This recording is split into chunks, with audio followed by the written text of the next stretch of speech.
15.000 firme dei cittadini hanno sostenuto la campagna "Non possiamo lasciarli soli", lanciata sulla piattaforma progressi.org.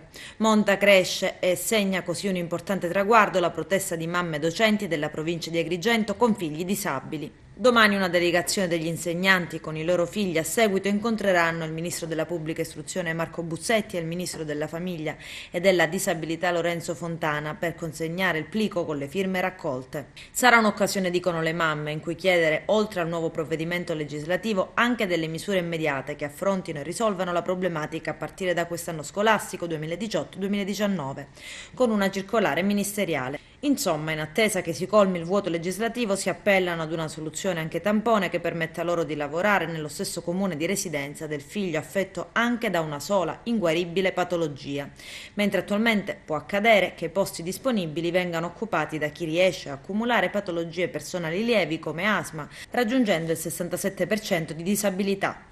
Ad oggi la norma in vigore recita che queste mamme insegnanti hanno diritto di lavorare vicino casa ove possibile, ma i loro figli restano sempre dei disabili, lasciati a casa e privi della dovuta assistenza.